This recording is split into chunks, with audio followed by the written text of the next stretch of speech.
Howdy, howdy. Hello. We're Ray, and this is Dee. Sorry, I'm Ray. This is Dee. We're Ray. And this all is together. Dee. But we don't know what you are by yourself. No, I'm just lost Silly. and alone. Oh, yeah. Okay. Anyways, we're Herpetology of the Apocalypse, a Homestuck commentary. And not just altogether Ray. Oh, okay. Yeah. So we could switch values and say, our name is Ray. And this is our website, Ray of the Apocalypse. I'm the apocalypse now. Look at me. Okay, Anyways. So since last time, we've decided to start on a particular page or a particular screen. We're going by the numbers in the address bar. The URL. And we're starting at the one that ends in 1922 this time. Yes, because we're good like that. And always keep track of what we're doing and what page it's on. So that other people can refer to it in an easy and expeditious manner. And I've been relegated to reading Pesterchum in the meanwhile so that Dee can catch up because I have been reading too far ahead. Pesterchum? No. No, sorry. Problem Sleuth. Because I got all the first chapter of Problem Sleuth done. Not that I made much progress this time. I left off at 1939. I'm in the 60s. This is going to take a while. All right. Anyway,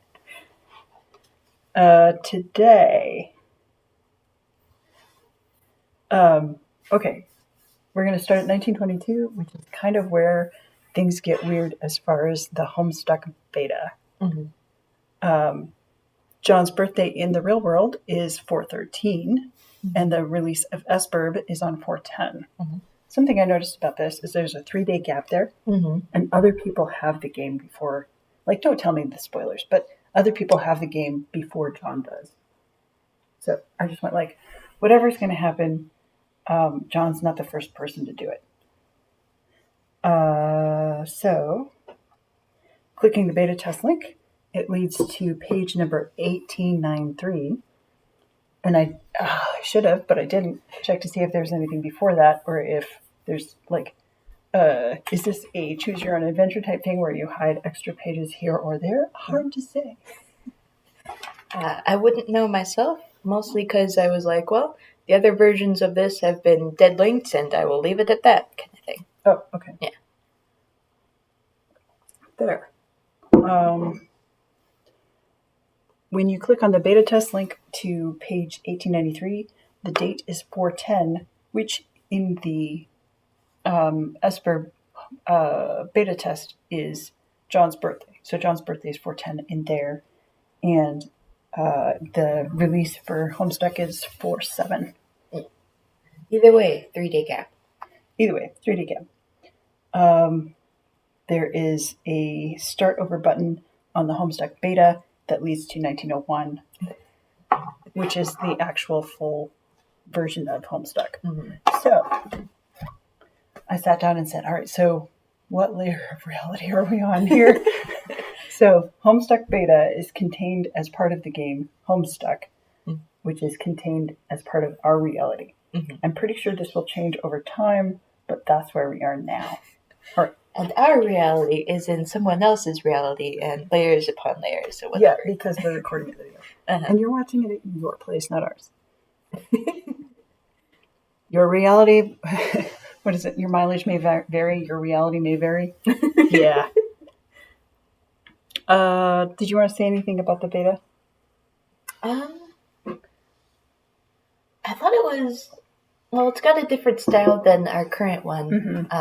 It's got like sure lines, not MS Paint looking, not pixelated and stuff. And I was looking at it and I was like, this looks wrong. I thought it was funny that like MS Paint pixelation is considered the superior version to the draft line art on the beta. There. Sometimes the style is the right way to go. There was also some posters on there that don't think he includes in the actual official TM version of Homestuck, but he includes in the beta. I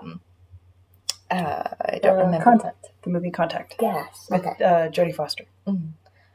Anyways, I was like, I wonder if that's just too on the nose for him, and that's why he was like, nope, we're done with this poster. Pachoo! Or whatever. Did he make the beta version before he made Homestuck, or did he make Homestuck before he made the beta version? Because it could have gone either way. He got to the point where he was like, link, and decided to back up whatever number of pages and draw them later. I would think that the beta version is the one that came first. But man, do I not actually know. I didn't even think to ask. One of those things where like it hit me just now. Shenanigans. But it ended early and stuff, so it like didn't even get out of his room or anything. It did. It did? No, it did. I agree. It ended early, so he didn't even get out of his room. It did. The John in the beta test has black shoes, and the other one has white shoes. And the one in the real full Homestuck version, Slimer, the shirt faces one way, and then it flips and faces the other, where it's like consistent in the beta. Oh wait, what else? We're going to talk about how the room is laid out in the beta, which is a asymmetric room. Isometric. It's usually used in math. It's that thing of like, here is a cube. Let's put it at an angle so you can see here's the line of the cube, here are the faces, here's the top or the bottom kind of thing. But it's more so recently been used, more popularly been used in like games and stuff. For here is a map layout. If you want to look at this person's room, you have the map. Here's the bottom floor, here's some rooms, etc. But there's also in art and stuff, you see that too. Like, hey, I'm just going to do an art challenge of making an isometric room.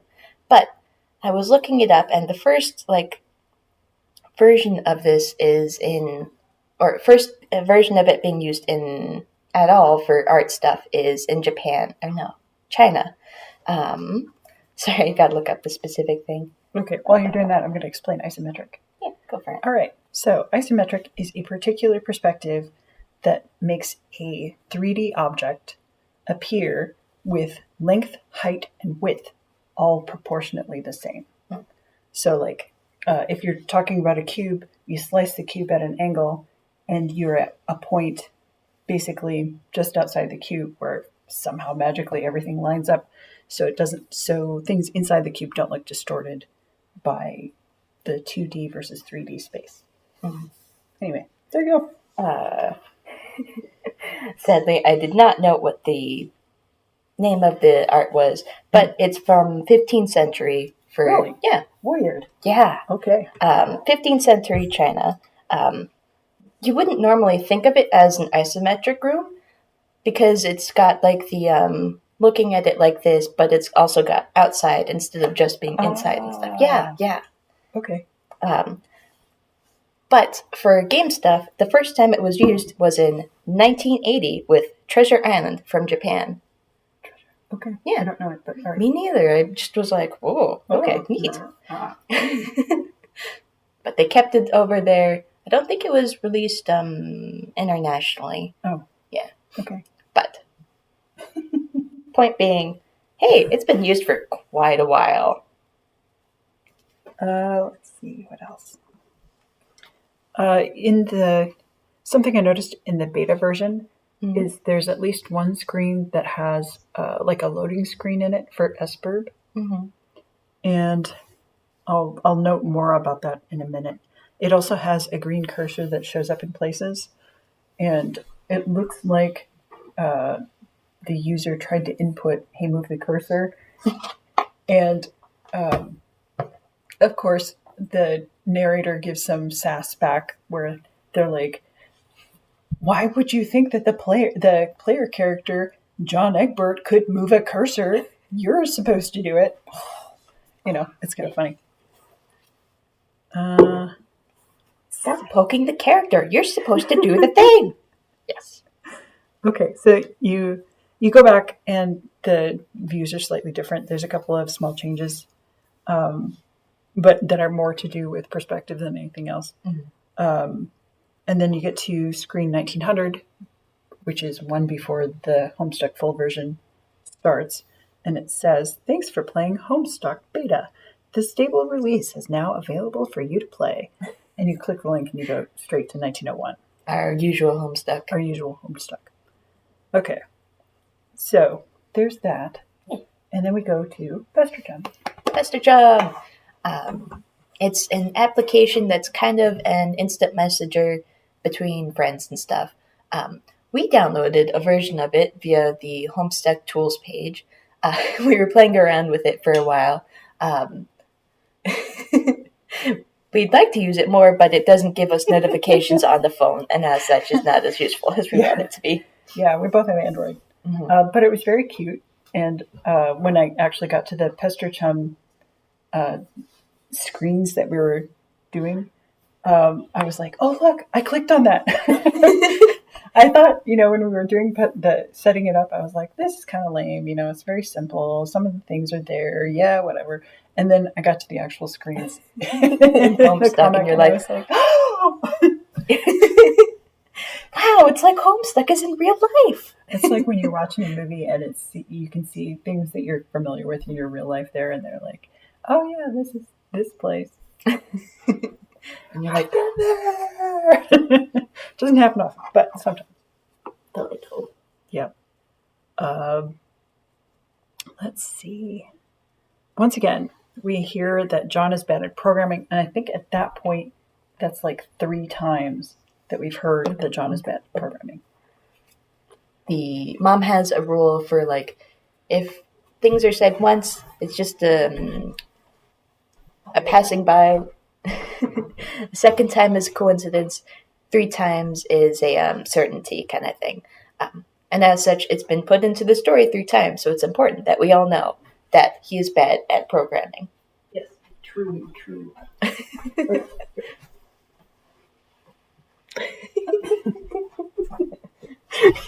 I see. I'll be going. Okay. Something that I noticed because we'd watched Little Monsters was that the apple juice scene in Little Monsters comes up and John thinks it's funny. And later when his friend calls on Pesterchum calls him out on that. How could the bully in Little Monsters possibly know that what urine tasted like in apple juice? He's like, "Oh, it's been the 15th time that Howie's peed in that juice." And I was like, What? Yeah, that's what he says. Okay. No, I mean, we watched the movie. It's only once, right? Right, but that's what John says. Have you noticed that John is a bad programmer? Like, that rule doesn't work, but John is a bad programmer, so it makes perfect sense. He would say some crap like that. Anyway. Okay, well, that makes a lot more sense why you kept talking about that specifically. Yeah. Got it. His friend who turned to Godhead, because I have not, in the course of reading this loop through the story, have not encountered the guy's name. Mm-hmm. Turned to Godhead says he has gotten his copies of Esperb already, but has not played them. And Game Bro slammed the game, but the 2 friends agree that Game Bro is a joke. Mm-hmm. So I'm wondering if Game Bro actually played the game or not. They might not have. They might have just reviewed it and not played it. Because we haven't seen the review. And if Game Bro is a joke, then they might have just written something and not reviewed it because they're a joke. Uh-huh. Okay. I will talk about that next episode, probably. And in 1927, there's a view of outside. And this is where we get to the mailbox. Can I ramble here? Mm-hmm. Okay. So there's a view of the outside.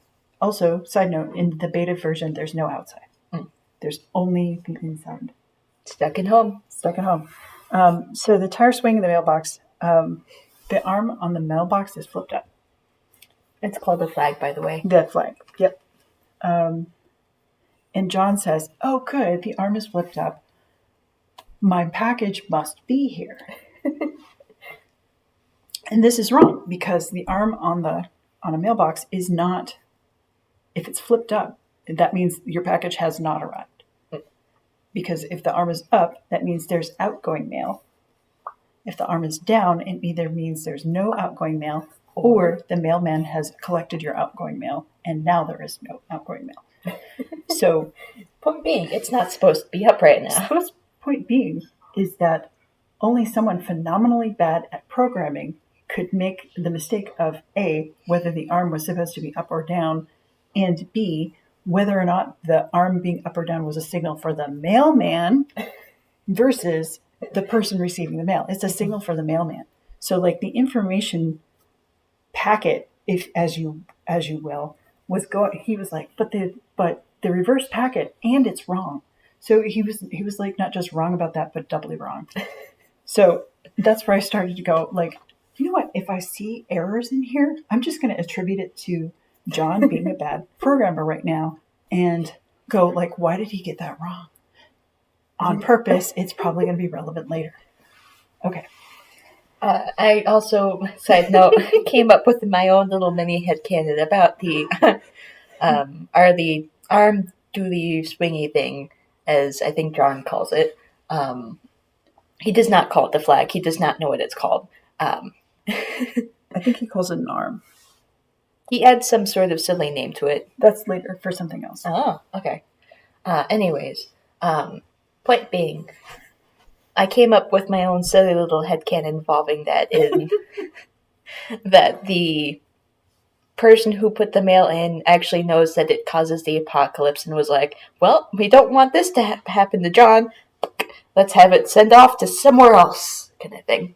Be free! It's just silly headcanon. Like, the way to stop the apocalypse, make sure John does not get this mail. Or to delay it slightly or something. Yeah. But, nope. Okay. No, I think it's just he's bad at it. Yeah. Okay. So later he talks about swing lever dealies. On page 1930. So like several pages later. Mm-hmm. But he's not actually talking about the mailbox. So I looked up swing lever just to see what it was, and it's a part of a clock. And he's also talking about clocks in that same paragraph. Okay. So I think what he's talking about, like a swing lever is the mechanism in the clock that goes ka-tunk, ka-tunk, ka-tunk, ka-tunk. Okay. But the way he talks about it, this is an error. He's actually, I think, talking about the pendulum swinging back and forth between two Pesterchum friends. Here's the message that goes to my friend. Here's the message that goes from my friend to me, and they're harassing me because all the time. Only that's not how any of that works. Mm-hmm. Messages aren't regulated in a smooth, easy motion. It's not like you get a packet every second or anything like that. You get random packets. It's not a pendulum. No. Because John is bad at programming. Mm-hmm. What you do get, what the swing lever thing dealy is, it regulates time. Mm-hmm. And I think that's going to be relevant later too. As I've talked to Dee about in the car before, anything and everything will be in Homestuck. Yeah, and so this is it's silly headcanon. The way that the stuff is phrased, the swing lever dealies that cause the harassment by friends or something like that. The rhythm of it reminded me of the intro to an old soap opera called Days of Our Lives. That's just the name of the soap opera. No, I think I've heard of it before. Okay. It was like the biggest one. It went from 1966 to 2012. Okay. And at one point, like a quarter of America would watch it in the morning, or like 1 o'clock or whatever. We never got it because it was on that station that we didn't get out in the country. But it struck me that Homestuck is kind of a soap opera. It goes on forever. Like, we start pulling in all kinds of weird things. You get desperate for more plots. You start throwing in the weird plots like, this one character got killed. Oh, crap. Our contract with the actor isn't done.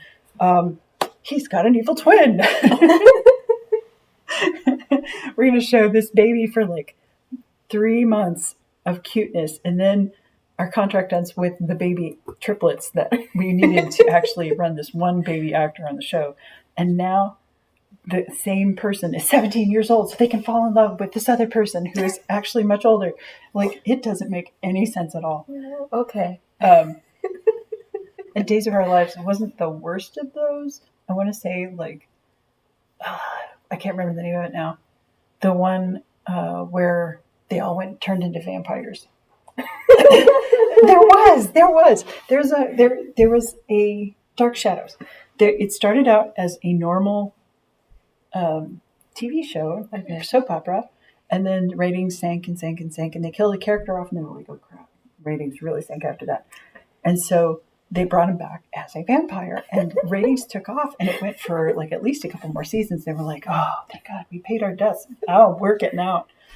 Anyway, I think that was the worst of them for weird retcon type stuff, but Days of Our Lives was probably a close second. I don't know. The 80s, man, they were a weird time. So I don't know that, like, Andrew Hussey was affected by soap operas. That was more of a daytime women homemaker thing, and if you were sick, you watched it. Like, you were homesick from school. But also, in the 80s was pretty much the peak complexity of the DC universe and the Marvel universe. Mm-hmm. So, like, extremely long storylines, complex. We're going to pull in all kinds of influences and dump them in things and retcon stuff in really weird ways that doesn't match up. Yeah. So I would say between those two things, it's kind of like predictive of, we really like long form content, and like Gen Xers are like, we're going to make it long. It'll be great. And then we end up with vampires. And then we got stuck and stuff got weird. Mm-hmm. Yeah. Anyway. I say nothing on this, but I am amused by it, yes. Okay. Let's see. What else do you got so far? So there's some themes that Hussey has, I think, specifically for himself. I've probably talked about this before. Clowns specifically being one of them. Before he did Homestuck, he was working on this comic. He was working with another company who I can't remember right now to have it published and stuff. But the comic is called Whistles the Starlight's Calliope. Calliope. Calliope is the steam organ.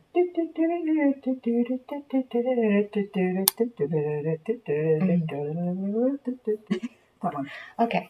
I think there's also Calliope in Greek mythology, who's a muse. Mm-hmm. Okay. Anyways, point being, Hussey's got a huge thing for clowns and stuff. I don't think it's like that. I'm not going to say anything about Hussey's in the bedroom activities with clowns, I guess. But he likes to include them in his stuff. Both with that, with the Whistles the Clown, and in later stuff, after Homestuck, he did this whole visual novel about not ICP. Was it? It was specifically Juggalos, not ICP specific. Okay. A Juggalos cult and stuff. What was that called? God, I do not remember. Let's see if I can find it. Okay, thank you. But this is a little ahead in this comic, in Homestuck, but not too majorly. Like, it's just outside of his room. There's posters on the wall of Harlequins, which, as everyone knows, is at least minorly adjacent to clowns and stuff. So I went looking deeper into harlequins, and I was like, wow, okay, I thought they were just like Italian jesters or something. But it goes further than that. They're specifically in theater. They're a specific archetype in theater where you put on a mask and you are put as the harlequin archetype, which is for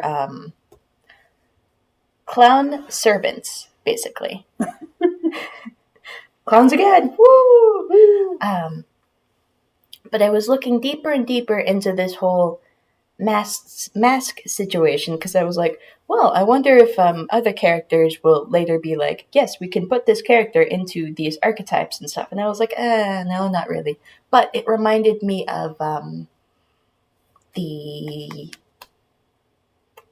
Memory Palace stuff that you've been talking about before, Dee. Because she's had huge, really cool stuff talking about stuff with memory palaces. Usually involving things like, oh, sorry, I remember the name of the thing. It's called psycholennials. Psycholennials. Okay. I'll look it up. I'm not finding these.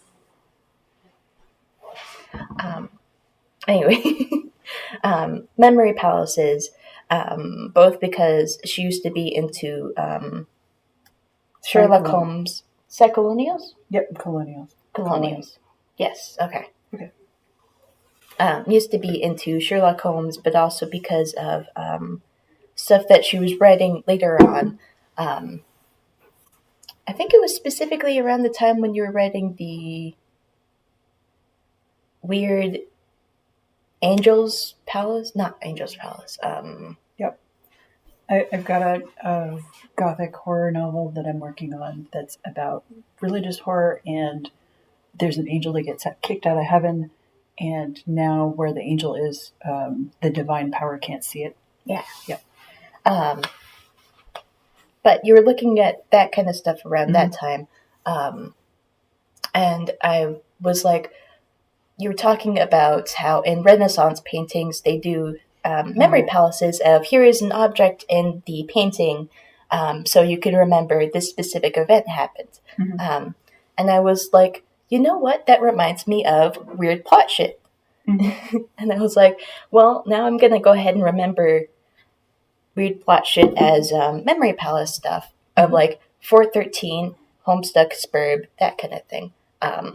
And I'll probably talk more about that later when more of the weird plot shit comes up. But okay. Do you want me to say anything about memory palaces now? Yes, I would love so. Okay. A memory palace is an imaginary place, usually based on a real place, that was used before the printing press to help people remember long pieces of information. So you would imagine someplace that you knew well. Oftentimes, like Roman and Greek temples were built specifically to be good memory palaces. So they'd have all of those columns so you could organize information with different statues at different locations. So you can go, this is the location with the X statue. I need to remember everything related to war, like the history of war. Okay, I'm going to remember all of my memories as if they were physical objects surrounding the statue of Mars. Like, here's a little bird's representing the Battle of Thermopylae or something like that.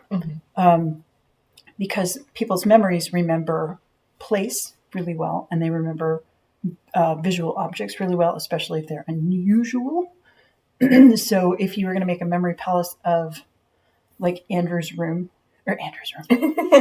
Egbert's room, and go like, okay, so by the door is this, and here is where the Problem Sleuth poster is. I'm going to remember everything about Problem Sleuth by that poster in context to the Little Monsters poster that overlaps it. So you would say, okay, so Problem Sleuth and Little Monsters have some sort of relationship because they're literally next to each other. If you put things next together in a memory palace, it means they're organizationally near each other. That's about it. Oh, it gets really weird. Like, a lot of cult magic comes out of memory palaces. Like, I don't want to get into it here, but it's really weird. Mm-hmm. Says the person who has researched into morgues specifically for a romance book. Well, it started out as a romance. Just because it starts as a romance doesn't mean it's going to not get too weird to be contained by the romance genre, even though there's going to continue to be a romance plot in it. Mm-hmm. It's still like morgues and romance, though. Let's see. Moving on. We get the names, the first set of all 4 names of the main friend group in Pesterchum, and they are ectobiologist, turn-tech godhead, tentacle therapist, garden gnostic. Mm-hmm. Gnostic, like agnostic, but without an A kind of thing. It means something else completely, just it means wanted to say the spelling. Experiencing the direct knowledge of a godhead. Yeah. There you go. Anyways. Arcane knowledge. Hash maps come up, and turn-tech godhead makes fun of Egbert for using his stack, his Sylladex the way he does. And he instead uses a hash map. And I had to look that up because a lot of the explanations were very abstruse and use a lot of technical jargon. So I was like, none of this makes sense. But I found one. Okay. Hash map is like a bag check where you hand over your bag, and that's your key, and you get a ticket with a number on it, and that's your hash value. The hash function is the handing it over and getting back the other thing. There's a weird problem that comes out of there's only so many hashes. Like there's only so many bag checks that can go in there. Mm-hmm. But if you get like 3,000 people and 20 bag checks, you're going to have a lot of those bags shoved into the same spot, which is called a pigeonhole problem, I think. And it's a good way to actually take down websites. Ooh, okay. Is you design things so that they are likely to be given the same number by the person trading the number for the bag. Mm-hmm. So you give them a whole bunch of bags that are likely to all come up with like 03 or something, or whatever the hash is. Usually it's a longer number, but you can overwhelm the website because it's like, but which bag goes? Not all bag fit. No fit bag. Oh no, I overwrote the thing and now they want it back, but it's not the same. Mm-hmm. Anyway, I don't know much about programming, but that sounds pretty bad. Anyway, so turn-tech godhead is only as wise as his use of hash. And then after that, we talked about strife specibus and the kind abstratus. And oh my God, this confused the holy heck out of me. I was like, I don't even know what this is about. Why do you decide these things? And then I went, wait, okay, so let's look up the words. Mm-hmm. Abstratus, I'm like, it's kind of like abstract. So it's some sort of abstraction. And then kind, I looked it up, and there's like a technical term for it. For kind? For kind. Not like, I'm kind to you. But what kind of it? Mm-hmm. What kind of dog is that? Mm-hmm. The type, etc. No. It's a type of types. Oh. The dog is the real dog, like our friend's dog, Cozy, is a dog. Yes. What kind of dog is Cozy? Cozy is a miniature poodle, or some sort of miniature poodle. I forget what the technical thing is. Yeah. But the kind of kinds is dog. Okay. Cozy is, what kind of animal is Cozy? Cozy is a dog. Mm-hmm. So anytime you have like multiple levels of typology or some sort of natural sorting, you have a category, and then you have a type, and then you have a kind. Mm-hmm. So what they're asking here is, how abstract can you get the thing that is your weapon before it becomes completely ununderstandable? Mm-hmm. So when John Egbert goes, I'm hammer kind, what could possibly go wrong? Mm-hmm. Then that means he the most abstract view of a hammer that you can possibly get and still be sort of hammerish is good. Everything is contained by that. Yeah. And the way I got there was I went like, oh yeah, it sounds like it being a tool. Like in the late 80s, there was slang like this person allows themselves to be used a lot. And they don't actually have any independent thought. So, like, what a tool. And, like, the band Tool, that's where they got their name from, I think. Oh, okay. Anyway, weird piece of slang. Towards the end of the run of that piece of slang, people were going, okay, but what kind of tool? Huh? You gonna call me a tool? What kind of tool? You're a screwdriver because you keep getting screwed. Egbert is hammer kind. That's what kind of tool he is. And I came up with, when I reached that point, I actually have answered that question over the years, so I know what kind I am. Did you? I did not look up mine. Okay. Oh, side note, we came up with Pesterchums for ourselves as well. Yeah. But we will say that after you've said your strife specific kinds. I'm not letting go of that one. Okay. I am a laser kind. Laser kind. Yes. Because I can light things up, I can cut things, and I can record them. Like on a CD. Yeah. Okay. Cool. I have not figured out mine as mentioned. But there's a whole list on there for strife specific kinds on there for like the actual little card thing. I have to like type out all those out later as well. Something else for that. Before we go on to talking about our Pesterchums that we came up with, I was wondering if it really was you are forever going to have this strife specific kind for the rest of your life.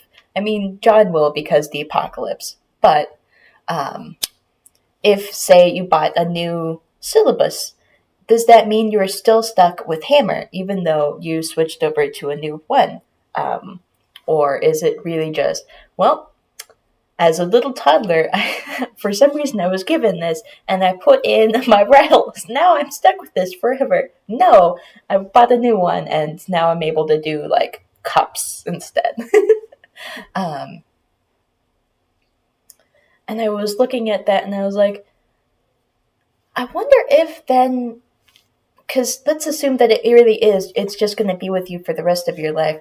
If then, these kind of syllodexes are like a new technology in this world. Like not necessarily the same way you have computers back in the day. They used to be just for like the big computers for handling, yes, we'll go to the moon, that kind of stuff. And then eventually they moved over to being able to be sold for families and stuff and being able to be given as gifts. But they were new things, so people didn't really know exactly what that meant for like having a computer and the internet. And there was new rules. And it's like, I think it's the same kind of, the syllodexes are new and have new rules, so you don't know, yes, this is a big life-changing moment of choosing your thing. They're just like, well, it's just a card. What's the worst that's going to happen kind of thing. The same way that John seems confused about having, what kind of way his Sylladex is organized. And he's like, does it really matter that much? It's just these little cards things. So, looking at that, I just was like, well, I feel like there's going to be later on some talking about how weird new technologies can really just mess with you and stuff.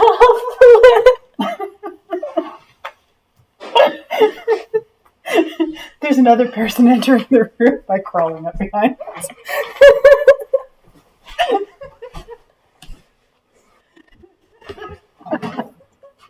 I was not ready for that either. Okay, back to the strife specibus. They say in everything I tried to look up that your strife specibus either defines or is defined by how you see the world. Like for John Egbert, master non-programmer, he kind of just sees the world and smashing things. I'm just going to hit it until it breaks and that will be fine. Or it's stuck together. Yeah. All right. I'm going to butt my head against it. And that seems correct for what little more I know of this. So I'm going to say your kind of stratus can evolve a bit, but it's probably not going to massively change because you're not going to massively be a different person. You can, Unless you're like the little toddler with the rattler and stuff. Yeah, I mean, it's a collection of how you see. I mean, it's how you see the world. It changes slowly. It's set pretty, like up until you're in your early 20s. It's pretty fluid sometimes, but after a while, you're kind of just like, yeah, This is me. I'm always going to ask the analytical question that makes everybody mad. I'm always going to overthink things. I'm always going to be like, well, what about this plus this? You know, I'm going to calculate and add things up and record things. And I'm going to go like, no, this is too complex. I don't understand it. Strip that off, strip that off, strip that off, strip that other thing off. I just want the core element. Mm-hmm. So, or in John's case, well, I just take a hammer and fix it. Right. So how you approach the world is not going to massively change once you're kind of set in your habits. Mm-hmm. Okay, I'll take that. Okay. I still am in my belief that it's a new technology in general, but yeah. I've been through several releases of waves of new technology, not just the computer stuff. Mm-hmm. For me, the thing that always gets me is the VCR. Because that's, when I was 12 to 18, that was the big new technology that was coming out. And you're like, why can't my parents program the VCR? And you're like, all you have to do is, here's this long involved series of tasks, Mm-hmm. and like my mom and dad could handle programming a VCR, but my grandparents could not. And they were like, I just don't care. Just make it do the thing for me. I don't want to adapt any further. I'm done. Yeah. Some people do, but they have a much more learning mindset. Mm-hmm. Whereas like my grandparents were like, we don't need to learn new stuff. We need to be efficient, because they were from the Great Depression. Mm-hmm. We need to be efficient. We need to save things. We need to extract all the value we possibly can out of every single moment ever. Yeah. We're not going to have any relaxation time. We're going to be, figuring out what the news is. They wanted information. They didn't want to learn new ways to handle it. Side note on that specifically, this doesn't have to do with Homestuck, sorry. A lot of Korean manga I've read that have been like solo leveling. It's been very, I'm going to level myself / character in specific ways, not allow myself to have any relaxation time, just I'm going to be the best that I can be kind of thing. It reminded me of that. Yeah. Yeah. It's different, but it's kind of the same. Like their generation was one that went through basically 2 world wars and a period of intense starvation in between them from the Great Depression. Mm-hmm. And so they attacked everything. Like, you can't throw anything away. You have to get the maximum absolute value out of things. Because otherwise you're going to die. You don't know. It could be fine. It could be not fine. Yeah. So, spooky. Anyway, do we have anything else? I'm done. Oh, the Pesterchum stuff. What about? Yeah. Our handles. I've got Amaranthine Rejuvenator, and she's got Shine Later. Yep. Later is spelled like translator kind of thing. Yeah. And Shine, because of the laser stuff, and also because of Stephen King references to telepathy. I just like that's going to be cool. Yeah. I just think that's cool. Let's dump all these ideas on top of each other. That's awesome. So The Shining specifically, yes?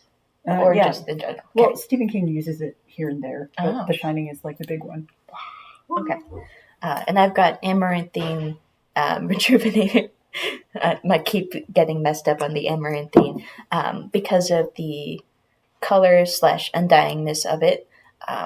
But also Rejuvenator because I was like, well, I will just fluff it back into life. Okay. Yep.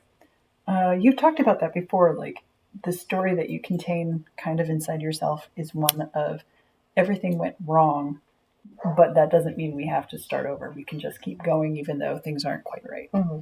Yeah. I, at the time, used the term getting out of the tar pit because, like, you got... this is a reference to a really old comic I saw a while back on Tumblr. little goblins who had like fallen into a tar pit way down below and stuff. And someone was trying to help them get out of that tar pit, and did so by like sending over these hot air balloons over the side of the cliff with little anchors and stuff, so that they could get out of the tar pit, grab onto it, and rise back up out of it. That kind of thing. I wish I could find that again. I remember the comic. It was very sweet. But that's really what I'm thinking about when I'm saying get out of the tar pit for that. Yeah. But related to that kind of thing. Yeah, that makes sense. All right. I think we're good. I think we're good. All right. Thanks for coming. See you next time.